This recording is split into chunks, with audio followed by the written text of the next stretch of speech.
teach you how to write an MS or an ES body paragraph. Let's first look at our organization.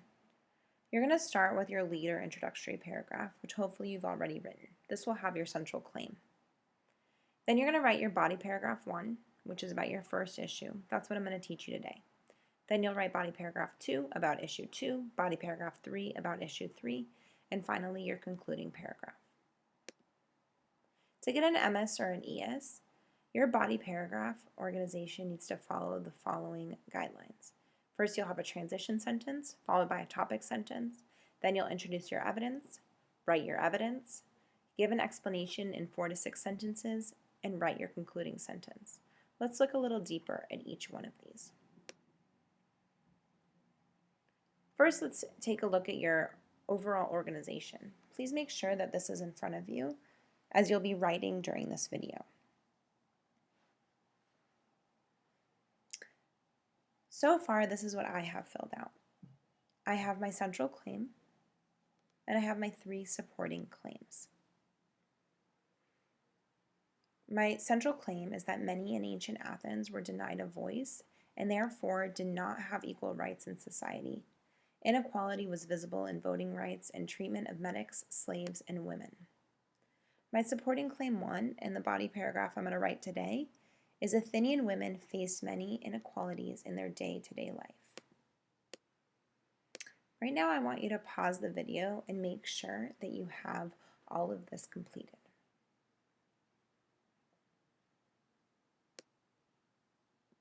All right, let's keep going. So let's start with our topic sentence. Basically, all I'm doing is taking my topic sentence that I wrote here and writing it down. So my topic sentence is what I'm arguing for the whole paragraph. By the end of the paragraph, my reader should have a really good understanding of why I'm making this claim. This is mine. In ancient Athens, women faced many inequities in their day-to-day life. Now I'm going to write my transition. My transition needs to transition me from my central claim, which I wrote at the end of my introduction paragraph, and it needs to lead me into my topic sentence, which I just went over. It's like an introduction to my topic sentence, and it provides a bridge between my previous paragraph and this paragraph. So this is how I wrote it. So here I talk about how there's inequality and it's visible with metics, slaves, and women. And my topic sentence is that in ancient Athens, women faced many inequities in their day-to-day life. So my transition is this. Equity and fairness did not always play a large role in Athenian democracy. Here, I'm talking both about my central claim and I'm transitioning us into talking about how it affected women gravely. So right now I want you to pause and I want you to make sure that you have a really strong transition sentence. Think about how you're bridging yourself from your central claim into your topic sentence. Take a few minutes to do that now.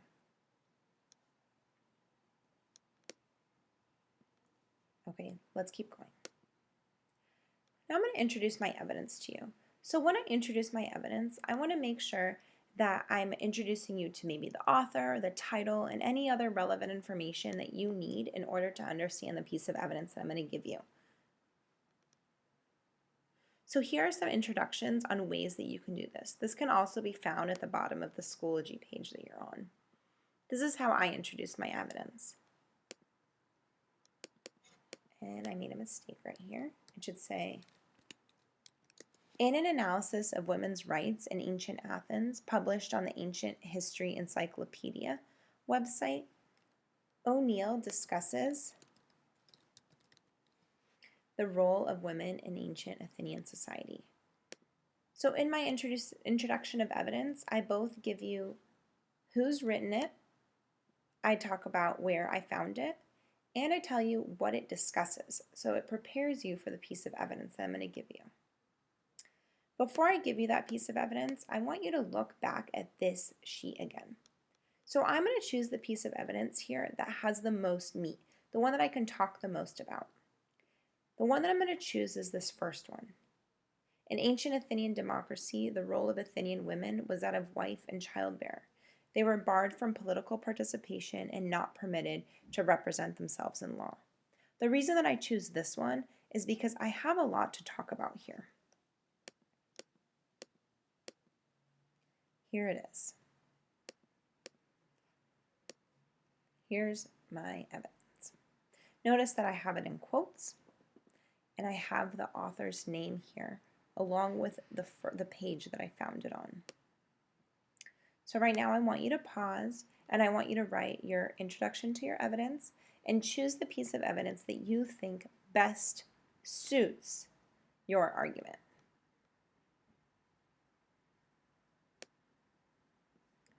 All right, the next part. So this part is the most important part of your whole body paragraph, and it's the reason that you're writing it. It's for your explanation. So to write a really good explanation, it needs to be 4 to 6 sentences long, not 2 to 3 sentences long. And it needs to describe the evidence in your own words, and it includes any additional details that might help explain the topic sentence, so that by the end of the explanation, I should have a really strong understanding of both your topic sentence and your evidence. So I should be talking about the role of women, how they needed to be a wife and childbearer, and how they were barred from political participation. Here's how I talk about it. Although Athenian democracy deemed equality for all, the system failed to recognize women as part of the all. Notice how in this very first sentence, I'm already setting myself up to argue that democracy in Athens was not really democracy. If women were Athenian born, they were required to be the caregivers and home managers, but they had little independence in even this. So here I even give you a hint at how they don't have independence. They don't have democracy. Most of their time was spent at home cooking, cleaning, weaving, and caring for the children. When they were allowed to be outside the home, they needed to be accompanied by a man that was part of their family. So all of this, I'm talking about how women had the role of childbearer and wife. They didn't have any other role. Now notice how I transitioned to talking about how they were not allowed to participate in government. Additionally, women could not hold governmental positions or vote. Women's voices were silenced by not allowing them to participate in government or politics. So I talk about the government. Now I'm going to finish my argument by telling you some more about how they didn't have the democracy that they maybe said they did. Though Athenian democracy claimed to be equal for all, Athenian democracy only considered free-born Athenian men. All others were not treated with the same equality. So I start my argument by talking about how they should have had democracy, but it failed to recognize women, and I end with how they only recognized Athenian men. So now I want you to pause, and I want you to really think about how you can argue your point. How can you prove to us that your topic sentence is true, that your evidence is strong, and how can you explain that to us and argue it in a way that we really, really understand what you're saying? So take several minutes right now to pause and write this out. All right, last step. Now you need to write an effective concluding sentence. So here you're going to wrap up your idea of the paragraph and connect it back to your controlling or central claim. So here's my central claim. Many in ancient Athens were denied a voice and therefore did not have equal rights in society. Inequality was visible in voting rights and treatment of metics, slaves, and women. Let's look at my topic sentence. In ancient Athens, women faced many inequities in their day-to-day life. And in my explanation, I talk about some of those inequities that women faced. So in my concluding sentence, I'm going to wrap up all of these ideas and think about my central claim in my topic sentence. This is how I write it. Women in Athenian democracy did not have the same rights as men. Because this concluding sentence really wraps up all of my thinking. Let's look at the whole paragraph as a whole.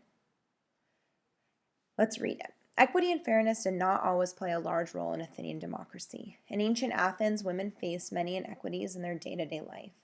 In an analysis of women's rights in ancient Athens published on the History Encyclopedia website, O'Neill discusses the role of women in ancient Athenian society. In ancient Athenian democracy, the role of Athenian women was that of wife and childbearer. They were barred from political participation and not permitted to represent themselves in law. Although Athenian democracy deemed equality for all, the system failed to recognize women as part of the all. If women were Athenian born, they were required to be the caregivers and home managers, but they had little independence in even this. Most of their time was spent at home cooking, cleaning, weaving, and caring for children. When they were allowed to be outside the home, they needed to be accompanied by a man that was part of their family. Additionally, women could not hold governmental positions or vote. Women's voices were silenced by not allowing them to participate in government or politics. Though Athenian democracy claimed to be equal for all, Athenian democracy only considered freeborn Athenian men. All others were not treated with the same equality. Women in Athenian democracy did not have the same rights as men. So now that you have finished your first body paragraph, I challenge you to go and write body paragraph 2 and body paragraph 3. You can do it.